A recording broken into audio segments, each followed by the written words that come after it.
Hey guys, happy Monday. Thank you so much for tuning in for another week and another episode of Hashtag Life in Blissburg. This is episode 4, and the song we are introing the show into tonight is one of our favorite bands, the Cadillac 3, singing a song called Life. And it's actually a really fun play on like a life sentence, because this guy is talking about his relationship and they're getting married, and he's like, I'm in for life, and he's not hating on it because he's happy in his relationship. So we thought that would be a fun song to intro. Scott has actually played shows with this band in DC. We love those guys. The lead singer and songwriter Jaron is married and has just a very cool, fun relationship too, which we got to witness a little bit of backstage at the show. So tonight's episode is called Relationship Real Talk. For those of you who are tuning in for the first time and don't know who I am, I'm Abra Kurt. I'm a certified life and wellness coach. And tonight is the first time in the history of doing this show that this guy is joining me. As you guys are hopping on, please say hi. Let us know who's here. Hey, Bob. Hey, Bob. Thanks for tuning in tonight. It's so good to see you here. So it's the first time this guy is joining me for the show. My husband, Scott Kurt, a rock star, of our family and in his own right. And we're going to talk about relationship stuff.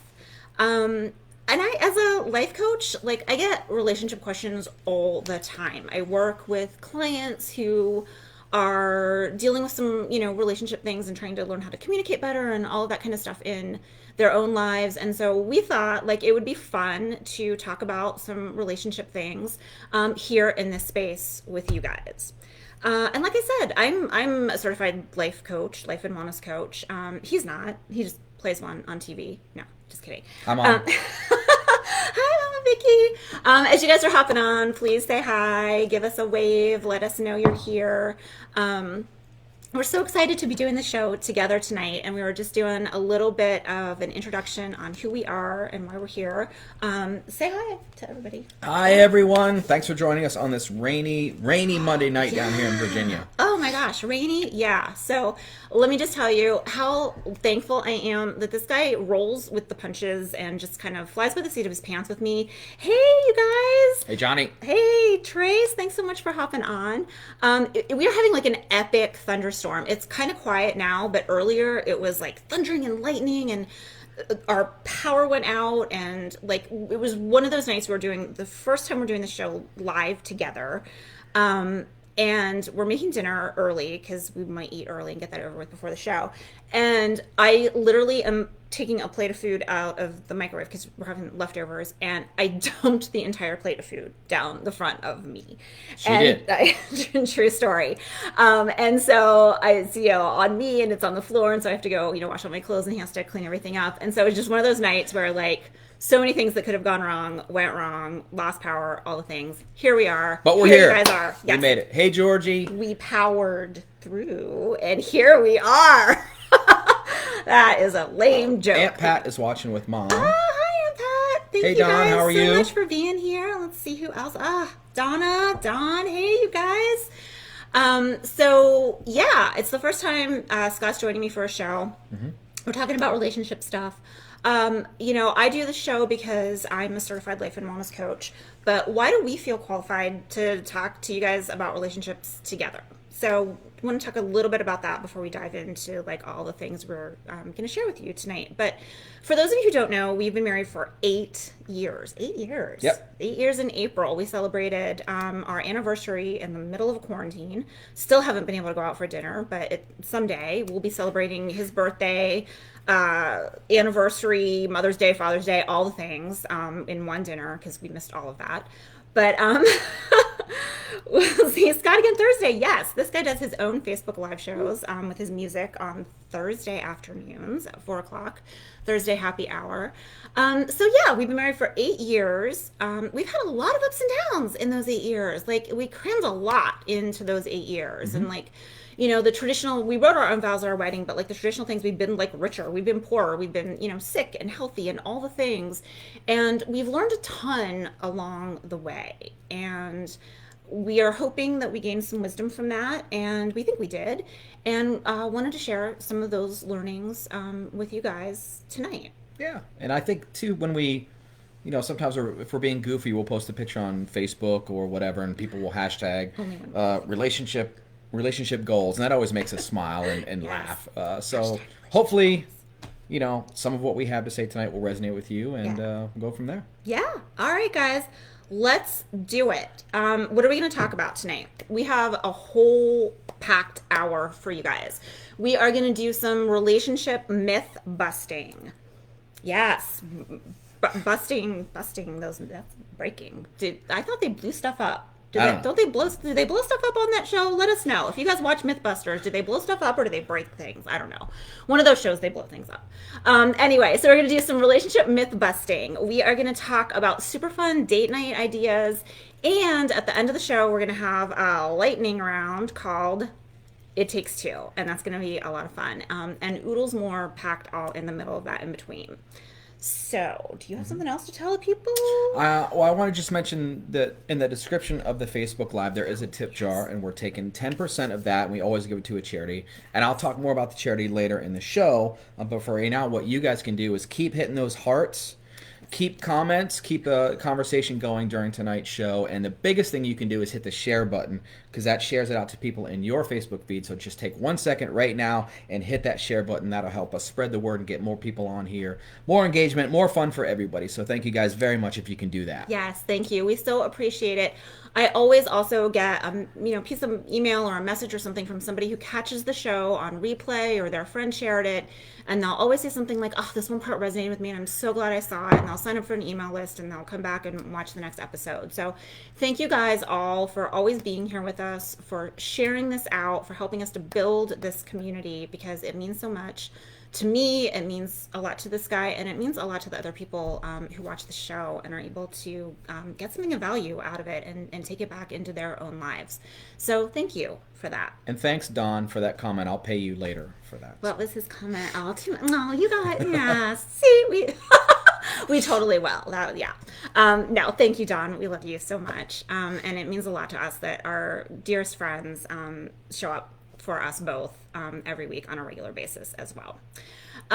So for those of you who have tuned in before, you know that I love to start every episode with a quote. I'm a big quote person.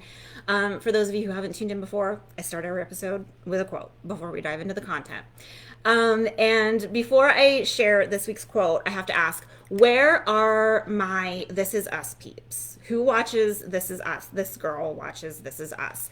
One of my favorite shows. I was a late adopter. Like, my girlfriends all watched This Is Us. People were like, "Oh, you would love this show." And I was like, no, too much hype. I don't want to cry every week when I watch that show. But a lot of hearts going up right now. A lot of hearts going up. Yes, This Is Us. This Is Us. Such a good show. Such a good show. So much more complex and layered and great character development and all the things. And I didn't give network TV enough credit, and I was a late adopter to that show, but I love it.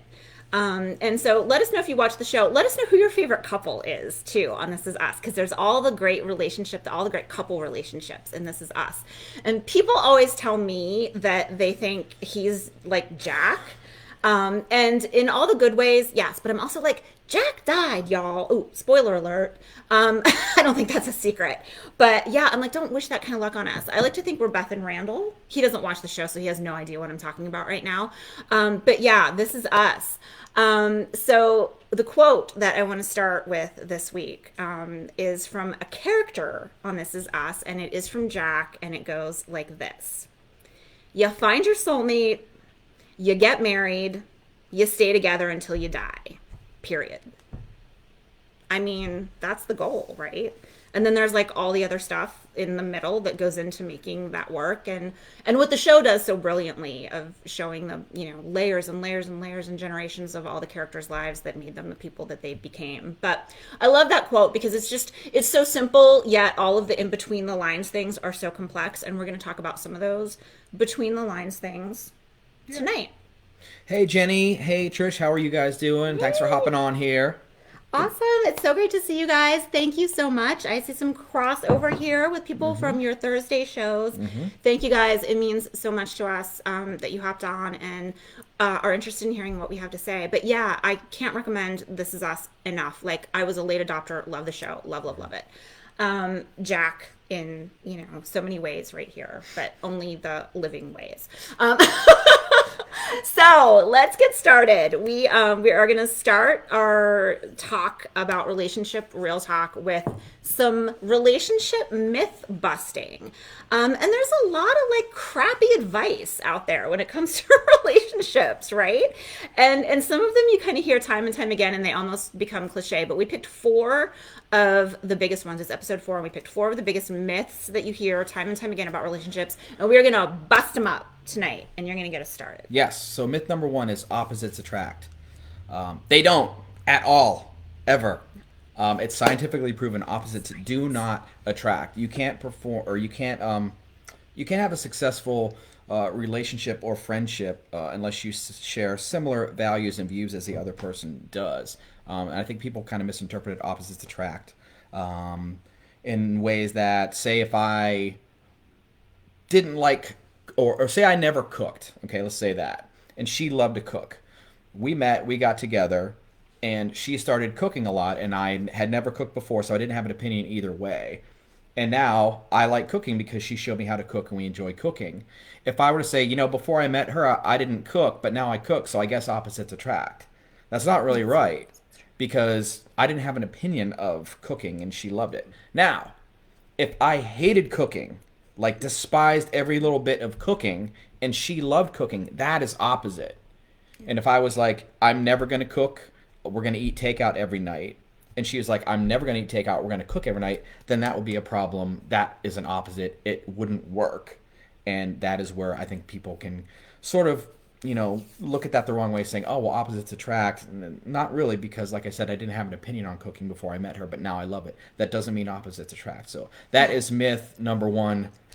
Busted. Busted. So what's number two? Number 2 is marry someone you can't live without. Marry someone you can't live without. That actually sounds like good advice, though, right? Like, marry someone you can't live without. Why it's a really harmful myth is this.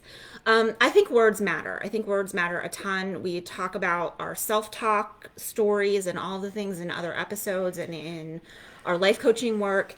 And, sometimes the stories that we tell ourselves become self-fulfilling prophecies. And if our talk about our relationship is, I can't live without this person, what happens to you as an individual if, God forbid, you have to? And, the hope is that you never have to. But if you do, and the story that you tell yourself and the story that you believe is, I can't live without this person, that doesn't bode well for your ability to cope and go on in the face of any kind of relationship ending. And so I think a healthier way to kind of view that advice is marry somebody that you don't want to live without, obviously, but that if you had to, you could, and you would be okay, because ultimately that's what a healthy relationship wants for the other person. You want them to be happy, you want the best for them, and regardless of whatever would happen in a relationship ending, I think the goal would be for you to go on, for you to live without that other person and to have happiness. Yep. So, yeah. Agree. Myth number 2. Boom. Done. Busted. All right, myth number 3 is marriage means two become one. And if that were true, then both, each person would lose their individuality and their personality. And ultimately, those are things that brought the two together. So that's a big part of who you are and really why you got together in the first place. So marriage shouldn't change who you are fundamentally, but it can help you grow together. Because what you do now affects both of you, not just, the one person. So for us, before we got together, I loved playing music. And before we got together, she loved writing and reading books. So when we got together, I didn't stop playing music and she didn't stop writing or reading books. We just enriched those experiences together. Like I would say, let's go watch this band play that she had maybe never heard of, and she enjoyed that. And she would read a lot of books and say, I think you would like this book. She'd give me the book to read, and I was like, oh, I really like that book. So two doesn't become one you just like, you kind of, enrich each other's experiences with what you bring to the table. And you can also experience new things together, which may make it seem like two became one. Whether it's, with us, it was like hiking or kayaking. I'd never hiked or kayaked before, and neither had she. But we got together and we said we should go hiking. So we went hiking together and we enjoyed it. So I think that's another myth that we just busted. So we got one more, right? Yeah, one more. And honestly, you guys, I think this is like the worst one, the most harmful one. We saved the worst for last. And that is that good relationships don't require work. Good relationships don't require work, right? You just like have it. It just works and you don't have to do anything. That's a good relationship, right? It's just easy. No, you guys, no, false. You get out of anything in life what you put into it. And to think that a relationship should just run on autopilot without any work or time or energy or creativity is doing both people in the relationship a huge disservice, and frankly is harmful to the relationship because you're not bringing your own creativity and care into it. So, myth number 4 busted. Good relationships do require work and should require work and care and time and creativity to nurture, just the way you would anything else that you want to be really good at and really happy with in your life, whether it's like, your career or a hobby or anything that you love. You put time and energy and work into. Same goes for relationships. They need work. Myths, 4 myths, busted. So Donna wrote in and said there's dialogue on Grey's Anatomy where Derek said, I can't live without you. And Meredith said, I can live without you, but I don't want to. That's great. Great quote, Donna. Thank you for sending that in. Yeah, and totally illustrates exactly. Yeah. So if you guys have any more little tidbits like that, please write them in the comments there. Yes. Give us some hearts and thumbs up, and let's keep this thing going. Yeah. Share if there are any other myths that you've heard, bad advice that you've gotten about relationships, and you want to share it, or anything like Donna shared that she saw on a TV show. Let us know. We love reading stuff like that, and maybe we'll use it in a future episode. I don't know. Who knows?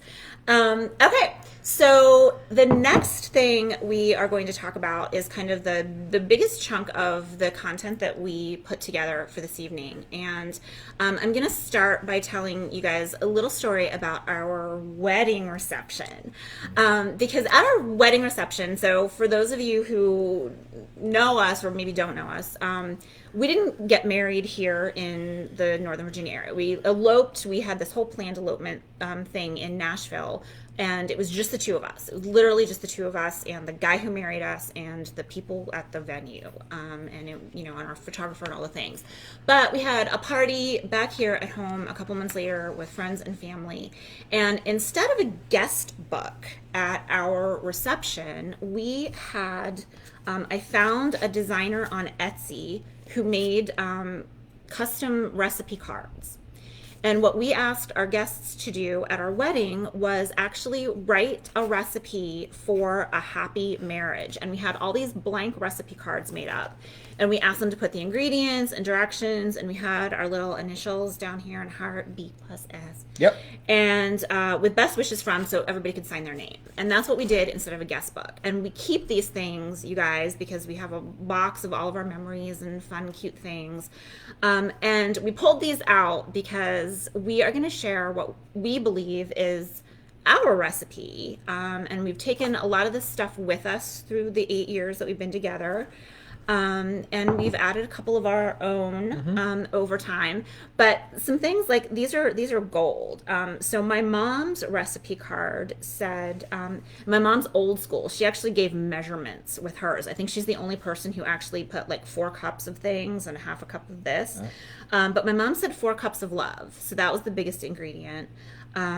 2 cups of understanding. We're going to talk about some of these things in a minute.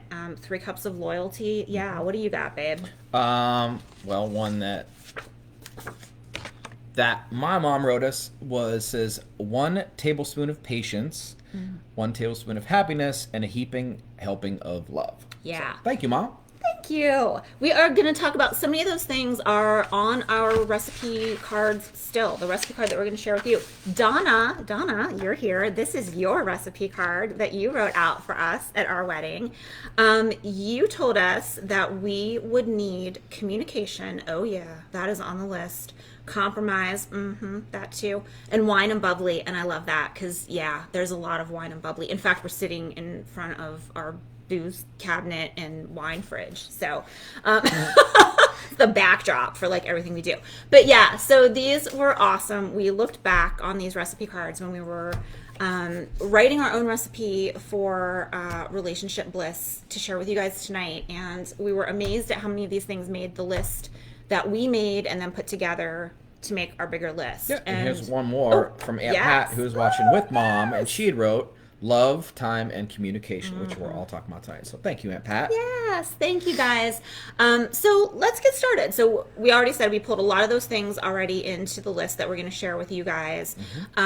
We have a list that adds a couple of more ingredients in. We're going to share our list. We're going to talk about a couple of the ingredients in a little bit more detail because there are some things that we think are, rise to the top of importance that we want to share a little bit more information about. But we're going to get started with the first one. And that's shared values. So I know that both of us, we like to give back. So that's one value that we share together. Yeah, and I think it's super important because your values define you as a person, right? So your core values are kind of the underlying thing that seep through everything you do in life, whether it's what you choose to do for a career or, how you treat, other people and, your neighbors and how you engage in your community. And so as a foundation of who you are as a person, to have kind of compatible values that you bring into a relationship, super important, super important. And I'm so grateful that we share so many of the values like giving back, which you all are helping us do tonight. So thank you for that. Next up, which is very similar and kind of dovetails into that, is shared goals. And I think shared goals are super important because you obviously want to, part of that staying your individual self and who you are is about having your own goals as a person with your career or, whatever the things are that you want to accomplish for yourself. But being on the same page with where you want to go as a couple, also super important. So having those conversations about how do we want to buy a house? Do we want to buy two houses? Do we want to have kids? Two I houses. want to buy two. Like, who doesn't want a beach house, right? I'd want a beach house. Where are my beach house peeps? How does this guy not want a beach house? We should have had that conversation before now. Learning so much about each other tonight. No, just kidding, you guys. I do want a beach house though. So yeah, that's, a thing on my list. Not like tomorrow, but someday.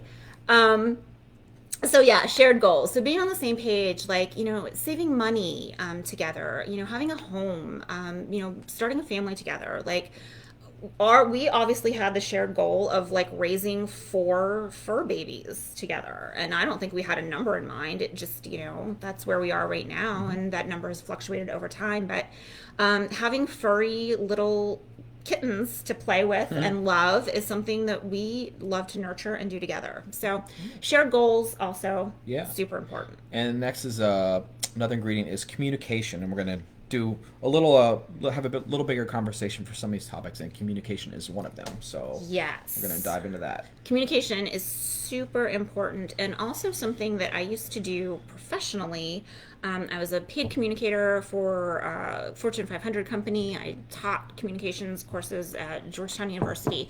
So I might know a thing or two about this topic. And it's also one of the things that you hear consistently when you ask people, what is the most important thing, a good relationship needs to have? And it's always communication, right?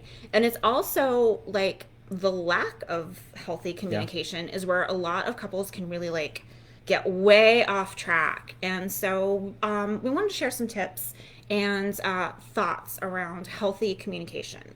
And it starts with communication being a two-way street, right? Yeah. It's not just one person talking at another person. Communication is always a two-way street.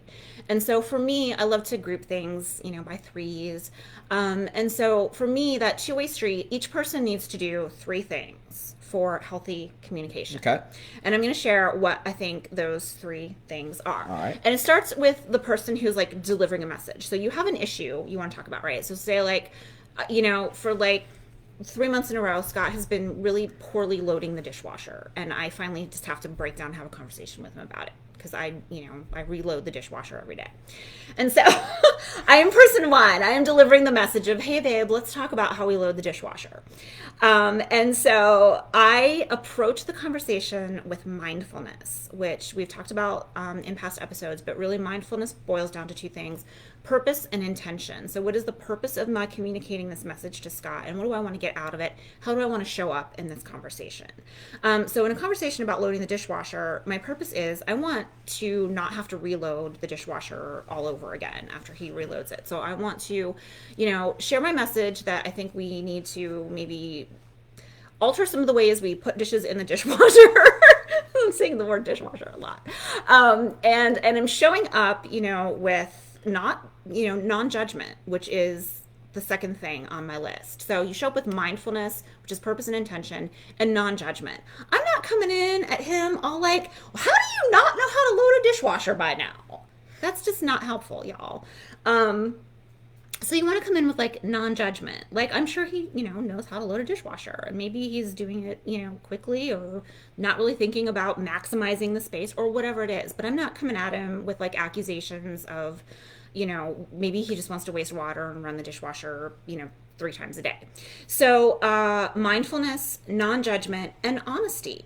Like, just come straight out, straight talk. This is relationship real talk. We're not sugarcoating anything. We're also not being harsh with what we say in our communication, but we want to be like straight talk, open and honest. And so I just want to say like, hey babe, I think we could do a better job of loading the dishwasher. Yep.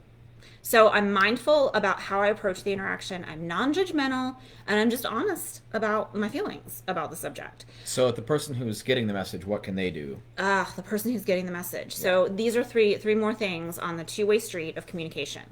The first thing is just openness, like being open to hearing whatever it is that the person is trying to communicate to you, not shutting down and saying like, not having this conversation right now, and just being open to hearing the message, right? Okay. That's the big thing. Number one, don't shut down, just be open to it. Number two, active listening. And here's another place where communication can really go off the rails because, and I think we don't do it consciously, but so many times, especially if a conversation is difficult or if we're getting, feedback that we maybe, don't want to hear, or is hard to hear, we start immediately thinking about what we're going to say back because we're like, I don't load the dishwasher wrong. Like, what are you talking about? Yep. And so we start thinking about what we want to say before the other person even finishes what they're trying to get out. And we don't even hear what they're saying. And we get defensive. We start formulating that response, and the whole conversation goes off the rails. So active listening. Okay. And third thing is a response. So not a reaction, but a response. And if you have to, take a minute. Just say, hey, babe, thanks for, saying something. Like, I didn't realize. Let me think about it. Let me think about how I, can respond to this. And just take a breath before it's just like, blah, blah, blah, and you say all the things that you've been, spinning around in your head before the other person finished. So the person two, openness, active listening, and responding, not reacting. And if you guys have any tips too on the ways that maybe successful ways that you've communicated with folks, type it in the comments there and let us know, because other people might pick up on that too. And Don said he's been there, so I'm thinking maybe some other people have had dishwasher conversations. Could be. I don't know. Who knows? And Donna says Team Beach House. Oh, so. Yes, right? And you guys, whoever gets the beach house first, the other couple's invited, right? Yes, let's make that pact. Okay, so fourth ingredient for relationship bliss that we are going to talk about is compromise. Yeah. What do you got? Compromise is like on, I think, every single person's recipe card that was at our reception.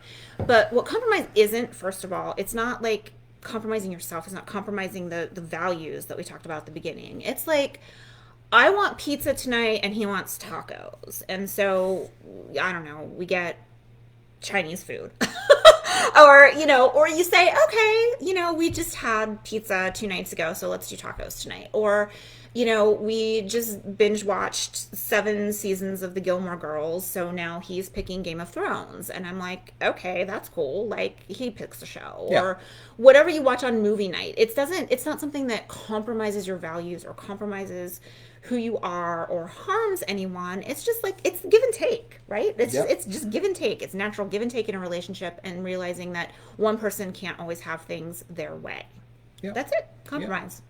Next thing is patience, which is one of the things that my mom wrote on her recipe card at our wedding reception.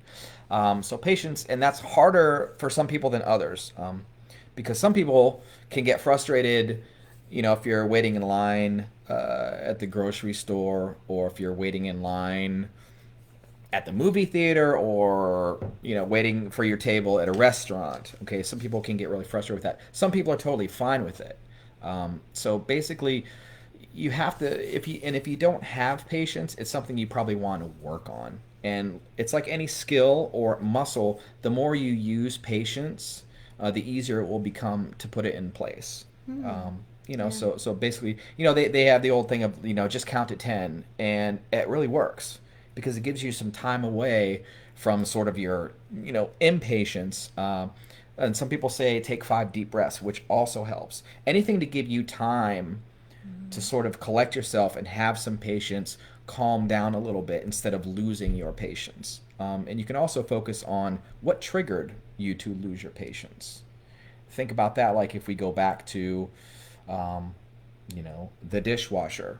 What caused you to lose your patience? That's an issue that has happened more than once, so it's time we address it, and you address it, when we talked about communication a little bit ago, you address it that way. Yeah. Another thing that actually happened with us was Girl Scout cookies. We had Girl Scout cookies on the counter, a box of them, and I love Girl Scout cookies, so I reached in there, I grabbed a couple, and I probably just shoved the thing back in there and pushed the box down and walked away. And later, she was like, hey, did you have some Girl Scout cookies? I'm like, yeah. It's like, okay, well, if you don't close the box, then they kind of get stale. And I'm like, yeah, I know. And she's like, well, but you didn't close the box.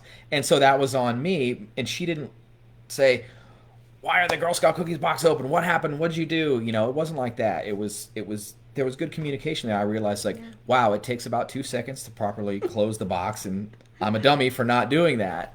So that was one, real life example that we, put patience into play. Yeah. And like I said, it's harder for some people than others, but if you just take the time, take those 5 breaths or take those 10 seconds, and things will go a lot smoother. Yeah. And nobody wants a stale Thin Mint, y'all.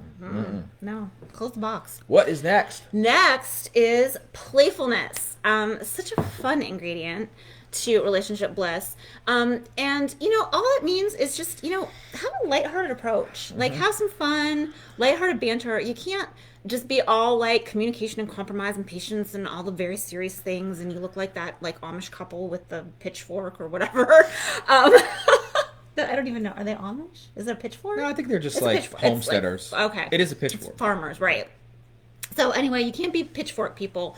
Have some playfulness. Just approach life with smiles and, some adventurous spirit, and don't take yourselves too seriously. Like, when we cook, we're all about like making really, really good food and following recipes and doing everything right. But we like have so much fun in the kitchen. We take turns requesting songs on our kitchen Alexa, and like we'll have theme nights, and he'll request a song and he'll be like, okay, theme is the band has to be from Australia. And I'm like, crap, I can name like one singer from Australia. I don't know. And then I'm like Googling what song to request. But no, just don't take yourselves super seriously all the time, and have some fun in your relationship. Right? Yeah, I like that. And Don said, typed in here, he tries to own when he overreacts. And that's a good thing, because you are going to overreact. Nobody's perfect. But when you do, just realize that like that's something you shouldn't have done, and own it, just like he said. So thank you, Don. Yeah, that's absolutely. That's good advice there. Recognizing your own behaviors and where, you can do better. You can do better. Absolutely. Yeah, great Great point, Don. Thank So you. healthy independence is next. Oh, yes. This is a good one. So this kind of goes back to one of the myths, right? The two become one myth that we busted a little while ago. And so the opposite of that is healthy independence. And it's such an important ingredient for a healthy, happy relationship because, A, it's one of the things I value most about us. Like, we love our couple time. We love doing things together. Yep. Like, we've spent literally 100 days of quarantine together, Yep. like having a blast and not killing each other. Yep. And because I'm just grateful that he's home, because when it's not quarantine times, he's like not home a lot. So it's just been a nice change, but like, there's also the us time. Like, we each have our own space. And so what does healthy independence look like in practice? So it's having individual interests. It's maintaining who you are as an individual, having your own thing that you do. He has his music, he has his shows, he has his bandmates, he has rehearsals. I have book club, I have my girls' nights. I actually have slumber parties in our house, and he's totally cool with that. Sure. Like, and normally I try to do it when he's in Nashville and it's not going to, be a major disruption in his life. But like, some things you can't get around. And like, when Harry and Meghan were getting married, I was like, I'm sorry that you're here, but there's got to be a slumber party because it starts at like 5 a.m. Right. And so we had a house full of giggling girls overnight in our 40s to watch Harry and Meghan get married, and he's cool with it. And that is healthy independence. Also, I think it's important to have your own money. Because again, it goes back to that, like, the codependence, the overdependence, and just having some sense of independence. And also, like, you can buy surprises for birthdays or anniversaries or things like that. Super, like, important to have, joint money and share bills and expenses and all of those things, but also to have, something that's just yours as well. And also space. So I touched on that a little bit, but like, space in terms of all the pillars of wellness, like physical space. We each have our own office. He has a studio office. I have my office, and the room where I make candles. So just having your own physical space where you can go, do your own thing. A lot of hearts going up. Oh, thank you guys. Yes. Keep sending those hearts. You guys love the healthy independence. And what is it not, though? What is healthy independence not? So it's not considering the other person. It's not just being like, well, I'm independent and I'm going to do whatever I want, and I'm going to have a house full of girls over and not even ask him if it's okay. Like, no. You say, hey, babe, Harry and Meghan are getting married. Hopefully it's the only time he gets married, and like, there's a royal wedding, so I want to have a slumber party. Is it cool? Yeah. And he's like, yeah. So it's considering the other person before you just go off and do whatever you want to do. It's not keeping secrets. It's not, unless it's like a surprise party or something, right? Like, or what you got them for, your anniversary. But like, unhealthy secrets, not good in a relationship. And it's not separate lives. Like, having your own space is not about leading two completely separate lives and like, all of that kind of stuff. No, it's about being a healthy couple, but still being individuals at the same time. Yeah. So healthy independence. Another ingredient that we want to talk about is kind of builds on that, right? It's compatible growth. And what that means to me is, like, regardless of when you come together as a couple, whether you're super young and, you're in your 20s, or you were high school sweethearts maybe, and you grow up and you go to college and you get married and you're together forever. Or maybe, Scott and I got married. I was 40 years old.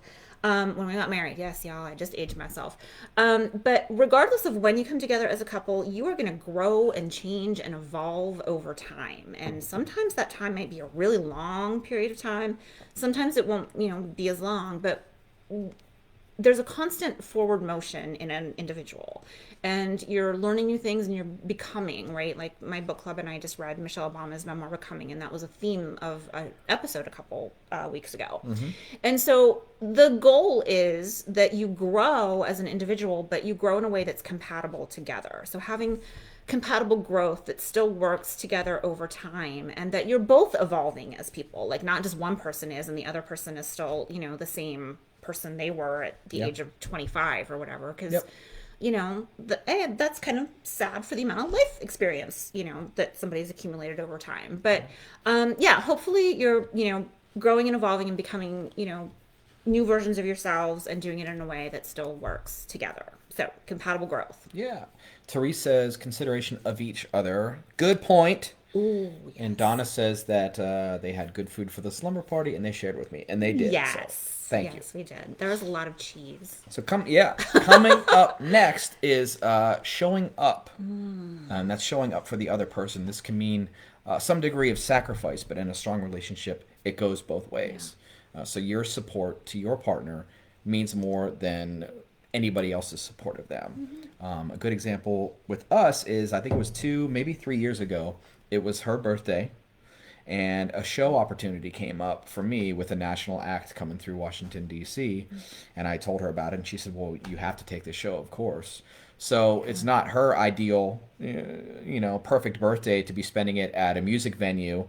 And not only that, she worked the merchandise table and sold merchandise on her birthday. Much babe. So that wasn't her ideal, way to spend her birthday. But she showed up for me, and there was sacrifice there.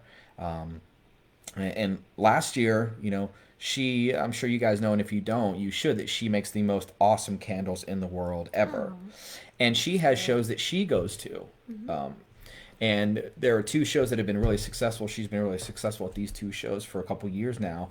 And last year they happened to be on the same weekend. So I looked at our calendar and saw that was going to happen. And I'm always playing on the weekends. And I decided to make that sacrifice where I told her, I was like, hey, I'm not going to book any shows that weekend. I don't sell candles. I don't know, much about candles at all. But I will go to that show and I will set up and I will sell candles all weekend. And he So did a great job. yeah, so and as I'm setting up the candles, I'm texting her pictures while she's setting up for her other show. And I was like, "Is this right? Should I put these candles here?" And she was like, "That looks pretty good. Move these ones over here." So I would do that, take a picture. She's like, "That's perfect." Very type So for 2 days, I took a crash course, became an expert on candles.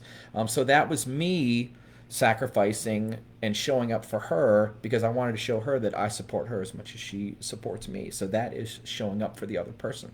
Yeah, like how you showed up for me in this episode, right? So I could just be like, I get a lot of questions about relationships. Do you want to do a show with me? And he's like, pass. But he didn't. Yeah. And here he is. And he's been a really great sport about it and even went to a lot of work and put notes together and all the things. And so you show up for each other. And I love that about Yeah. us. Which leads me to the next ingredient that we want to share, which is gratitude. Just being so thankful and grateful and appreciative of your partner and all that they do for you. And like not just feeling it, but like expressing it and expressing it often. Like, early and often. No one gets tired of hearing the words thank you. And it goes a long way. And knowing that you're appreciated and being able to say thank you means everything. And, just keeps a relationship moving along. When you say thanks, babe, Yep. it's thank you. Who doesn't Yeah. love hearing thank you? That's Yeah. all. Anyway, gratitude. Yeah. Yeah. Moving right along here. Oh, Georgie, thank you. She said that she loves your candles. Oh, thank you. The next thing we want to talk about is what we call Team Us, and it's very simple. You're a team. You are a two-person team. And if you think about a regular team, whether it's a team maybe that you have at work or a sports team, basketball, football, whatever, if one person isn't pulling their weight or showing up on that team, it becomes obvious. Now, when you're just a two-person team and one person doesn't show up, it's really obvious. So, example for us is, say, something like making the bed. Is something that she usually does. But, sometimes I'll come out of the shower and the bed isn't made. If she's still downstairs finishing up with the paper or journaling, I'll make the bed. And she'll come up and be like, oh, you made the bed. Like, thanks. And I'll say, team. We say that a lot. Like, hey, we're a team, of course. And I said thank you. Yeah, exactly. But the thing is, it's not always 50-50, but it always equals up to 100%. Like when I'm down, I go down to Nashville once a month for songwriting and recording. That leaves her back here at the house to scoop the kitty litter, feed and water the cats every day, take the trash cans out to the curb, bring the trash cans back into the curb, clean up the kitchen, clean up the house, take care of everything in general. And I'm not here to help with that. So when I am down there, I'll shoot her a text or we'll talk at the end of the day and I'll say, how's it going back home? Is everything okay? I'll lend what support I can, but honestly, it's only about 10%. So she's doing 90%. but we're still equal up to 100. Yeah. And then if she has a client or if she's at a conference, the script is flipped and I'm taking out the garbage, I'm feeding the cats, I'm scooping litter, I'm cleaning up everything. She's down there doing her thing and she calls me and say, how's it going back home? So she is putting in her 10% and I'm doing 90%. So it's almost never 50-50. Yeah. Really. It's like, yeah. There's always ebb and flow. Right. It's going to be 70-30 some days, 80-20 some days, 60-40 some days. But just realize that, you lift each other up when the other person needs it. And, that is what we call Team Us. Team Us. Team Us. Woo! Yes. We have what? 2 more things? Two more things. One I want to mention really quickly is kind of the thing that keeps the relationship like fun and fresh. It's butterflies. Butterflies, you guys. And not the like little floaty butterflies that land on flowers in the spring and summer. It's the like fluttery, like, oh my God, I'm still so in love with him feeling that you get about the person that you're spending your life with. And gosh, you still need to like have those butterflies. And I'm so lucky because I get to see this guy up on stage, like being his rock star self and like creative and with, fans and, depending on the clubs he's playing sometimes and the bands he's playing with, like hundreds of people, 2,000 people. He played Wolf Trap and it was like 8,000 people. And so I have the opportunity to see him through audience eyes sometimes. And I get that not everybody has that opportunity, but whatever you have to do to just, remember your why. Why did you fall in love with this person in the first place? Like, what was it that gave me those butterflies when, I first saw him or we first talked on the phone or we had our first date? And, just reimagining that and doing whatever you have to do to just keep the spark alive, the butterflies fluttering, and, the attraction still strong. Super important. Yeah. Let's talk about date night. Ooh, save the best for last. And not necessarily, the most important. These all have, strong importance in our relationship. I think date night is the most fun, though, and it's the one thing that we have come to realize for us is non-negotiable. Like, especially when it's not quarantine times, because, well, we've been having 100 date nights in a row right now. So we don't have to like, oh my gosh, Thursday has to be date night. Like we've literally had 100 date nights in a row and it's been freaking awesome.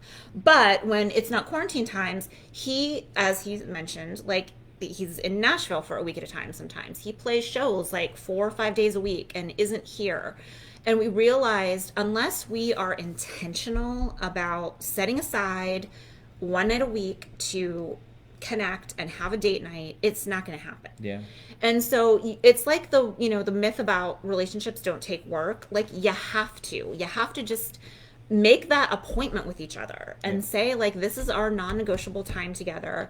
And so what are some key ingredients? And if you guys have date nights, type them in the comments there. Yeah. Tell us your favorite things to do for date night. I'm going to share some fun, fresh ideas for date night, but we love to hear other people's ideas too, because we love getting new ideas. And I know like right now, we haven't been going out as much, but it's, not going to be. Still be a date. Yeah, it can still be a date.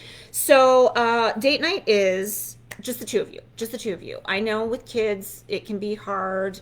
With a mom, living with you, it can be hard. Date night is just the two of you. No distractions. It's about having fun. So be silly. Get out of your comfort zone. Do something that you wouldn't normally do. And take turns planning it. Again, it's that putting work into it, right? Like, it can't just be all on one person all the time to plan date night. So you both have to just kind of give and take turns and, do something that maybe the other person has never done before, wouldn't think to do, but you guys end up having a lot of fun. Like, what are some ideas? Oh gosh, some ideas. Let's talk about date night ideas. Yeah. Cooking class. Murder mystery dinner. We love a good murder mystery dinner. A play or musical. Gosh, how many times have we been to the Kennedy Center for date night? So many times. Yeah. A concert, live music. Go see this guy when, concerts start happening again. A sporting event, like baseball games. We love baseball games. Yeah. An arcade. And this is the one where he totally got me out of my comfort zone. Like, there is a big adult arcade complex down the street from us. And we played laser tag Yeah, we played laser tag and played all kinds of video games and all the things for date night, and it was so fun. Yeah. We were like Yeah. cracking up and being 5 years old. So nature, hiking and kayaking, get out in nature, do something fun in the trees and under the sky. Yep. We've been doing a lot of this one in quarantine times, but a theme night at home. Because not every date night has to be about going out and spending like $500 and all the things. Like it can just be like, let's stay in tonight and do Yeah. something like super easy and fun. I mentioned we celebrated our anniversary this year during the quarantine. We did a trip to London Yep. for our anniversary, and we streamed a production from a theater in London of Frankenstein with Benedict Cumberbatch as the creature, and we made food from our Downton Abbey cookbook and our British cocktail. food. Yeah, so it was it was theme night at home, and it can be whatever you want it to be. What else? Volunteering together. So another way that you can give back, if giving back is a value that you share, volunteering together.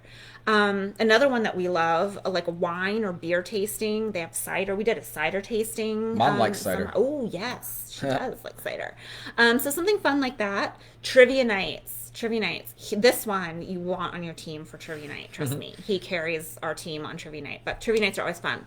A museum. Go to a museum. Like art museum, portrait gallery. I mean, we are fortunate to live so close to DC, and there's like a ton of museums. But there are museums in, every community all over the place. A book signing or a panel or a lecture. And I know that doesn't sound like super exciting or, maybe that fun to you. But like, I took him to a lecture to see one of our favorite chefs, Jose Andres, do a talk at what was the Library of Congress or the National Archives or something. Yeah. And it was so fun. And we went out for dinner afterwards, and it was just really interesting and educational, and we had a blast. Yep. And the last one, mini golf. Yeah, Mini why golf. Oldie but a goodie. It doesn't have to be complicated or crazy expensive, y'all. Just super fun date nights. Let us know what you guys love to do for date night in the comments if you have other ideas to share. We would love to hear them. Yeah. So in the description, there is a virtual tip jar. It's a PayPal or Venmo link, and we always take 10% and donate it to a charity. This week, we thought of something that we do together a lot, and that is going to Shenandoah National Park. Yes. So we are donating to the Shenandoah National Park Trust, and it's a charitable organization, and they're the official partner of the National Park Service, and they sponsor park programs and initiatives, and their goal is to ensure that Shenandoah Park remains there for all to enjoy and for future generations to enjoy. So that is where we are putting your 10% this week, so thank you very much, guys. Much appreciated. Yes. And we love to take friends and family who visit from out of town to Shenandoah as well. So some of you all have been there with us when you visited from out of town. Yep. So thank you for helping us to give back that way. Ooh, Jane said go-kart racing. You know what? I tried. He tried. That was like the one time I literally vetoed. I vetoed date night because I don't like being closed into things, and they made you wear these helmets that it was just like I couldn't do it. I couldn't. And I was going to be really uncomfortable and like a little bit claustrophobic. And I was like, I'm sorry, babe, I can't do this. But I'm with you, Jane. Go-kart racing is a good one. He'll go with you. We'll do go-kart racing. What did we do? We went bowling. Yeah, we went bowling instead. But so we made the best of it. Yeah, we did. Just, change course. Ooh, is it time for lightning round? It is. All It's right. time for lightning round. All right. It takes two. Lightning round. It's relationship real talk. So this is all about things that are in twos. Yep. Okay. We're going to start with, what's your favorite pairing? Burger and fries. I'd have to say burger and fries with mac and cheese, a close second. Where do you get your burger from? Where's your favorite burger? Right now, Five Guys. Big fan of Five Guys. All right. Mine, wine and cheese. Like, no brainer. Wine and cheese. That's specific. What do you? Oh, Like any specific kind of wine or cheese, or just any like just Boone's Farm, pretty much and anything. Velveeta. He just literally. I'm sorry, you guys. Sometimes it's unscripted, and then he says Boone's Farm and Velveeta, and I can't. I'm so glad I wasn't drinking. What wine and cheese? What wine and cheese? Give me a good one. Bubbly and brie. Okay. Bubbly and brie. Donna's with me on this one. I know it. All right. All right. So next, best duet. Ooh, best duet. I'm gonna say Olivia Newton-John and John Travolta in Grease singing "You're the One That I Want." I like that. Yeah. I'm going to go with my favorite, Mr. Tom Petty, and his duet with Stevie Nicks, the song Stop Dragging My Heart Around, which I think their two voices sound so good together. The band sounds killer on that song. So I would say Tom Petty and Stevie Nicks. With Kenny and Dolly's Islands in the Stream, a close second. Oh, you have a lot of close seconds. I do. You do. What's next? All right. Real life role model couple. Okay. Real life role model couple. Me? Yeah. All right, I'm going to go with Tim McGraw and Faith Hill. I think they're cool. They're great artists. They each have their own separate thing, but together they're really great too. So I'm going to go with Tim and Faith. Yeah, and you just read Tim's new book. I did. It's all about like getting healthy and how his relationship really supported him through that journey. Yeah, Yep. Great book. Love those two. Love those two. For me, it's Barack and Michelle. You guys, the Obamas. They just fill my heart with all kinds of joy and inspiration, and they are my hashtag relationship goals. He mentioned relationship goals earlier. They're my hashtag relationship goals. All right. So that's real couples. Yeah, that was real couples. How right. about fictional couples?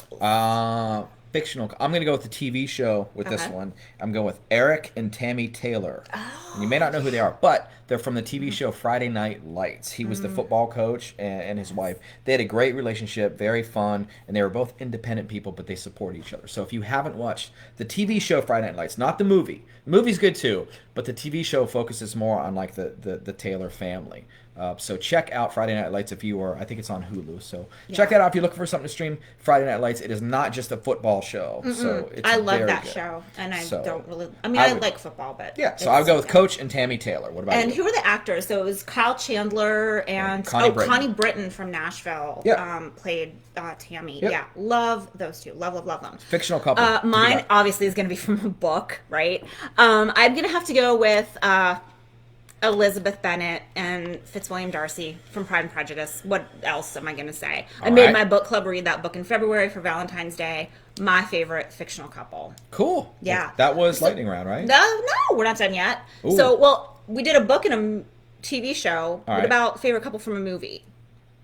Princess Leia. Oh, and Han Solo. You know, and we knew we were going to say that, so we brought our Leia and Check it Han out. glasses out. Wait, I can't. Okay, there's mine. There you go. I just have to say really quick, and I know we're coming close on time. Princess Leia got robbed of Burger King glasses, y'all. So we have the entire set of the Burger King glasses from the 70s and 80s that were the three Star Wars, the original Star Wars trilogy.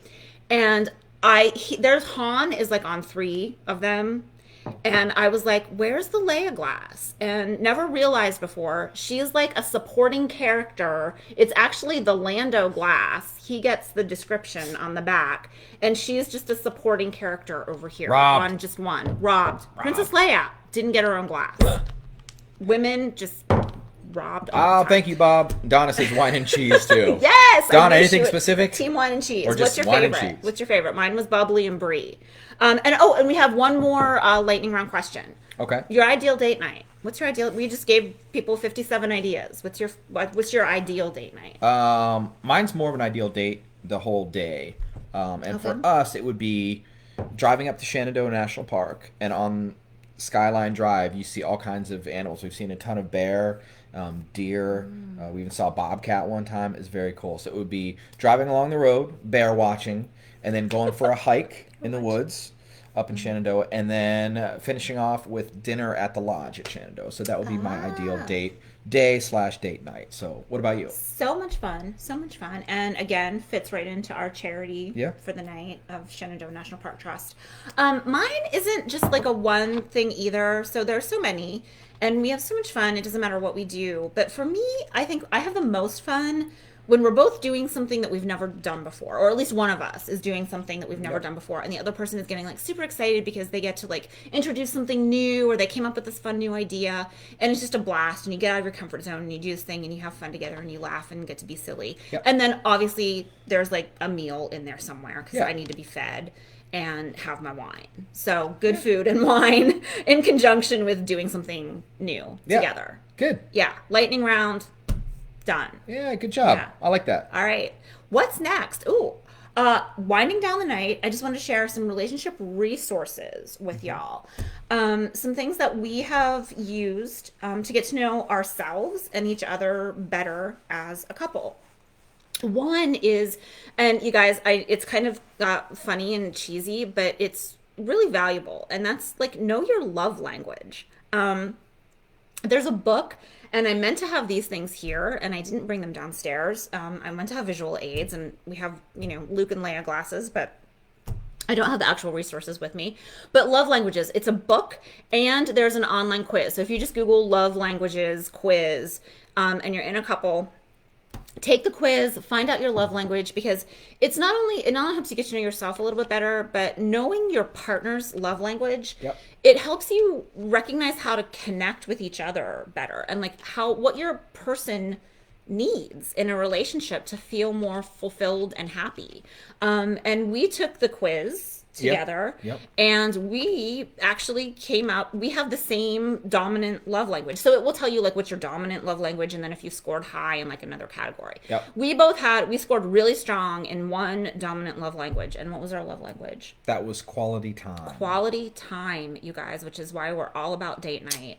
Yeah, quality time. And the cool thing about quality time is, it doesn't, like we said, it doesn't have to be like the big expensive like date nights out. It doesn't have to be the whole day of like hiking and kayaking and dinner and overnights and all the things. It can be like the little things too, right, babe? Playing Scrabble. Oh, we love Scrabble.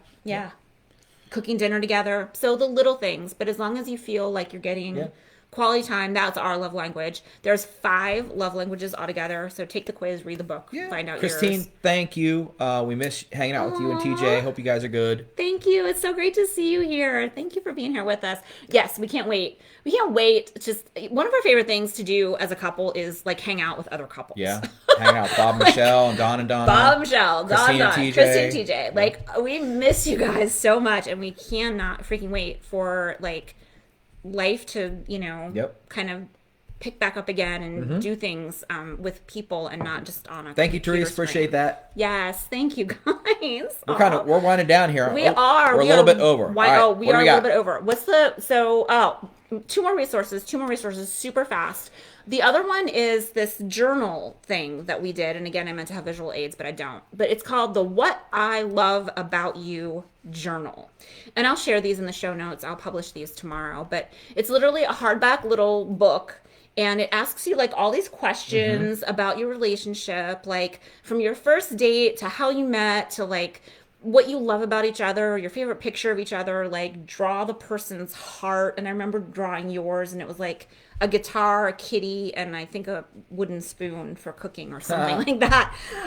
But they're super fun, and we actually did ours for our 1-year anniversary. But you can do them for anything. You can do it for holiday gifts, anniversary, birthday exchange, but it's super fun for each person to just fill out one of the books and then exchange them. And I pulled those back out because, our first anniversary was 7 years ago. And just reading back what we wrote about each other, I mean, I laughed, I teared up a little bit. So much fun, a great resource, again, to just show what you love about the other person, share your appreciation. And then the last one that I wanted to share is the Cozy app. And how do you spell that? It's C-O-Z-I. C-O-Z-I. C-O-Z-I. Yes. And it's what we swear by for just organizing the chaos of our lives. So we coordinate our schedules on it. We coordinate shopping lists and to-do lists on it. We put our recipes in there so that when we're cooking dinner, we're both working from like the same, recipe. So it's great for organizing like families and couples and all of the things that go into like, keeping on top of schedules and all the things. So those are the 3. I'll share those in the show notes tomorrow. And I think is that it? I think that's it. There is one other thing. I think you have a new program with your coaching. So talk to me about that. Okay. Yes. Last thing I wanted to mention is another relationship resource for you guys. I'm super excited to announce a brand new coaching program. The information is already up on my website, but in honor of all the questions that I've been getting and tonight's episode, I am launching a couples coaching program. And it's called Relationship Reboot.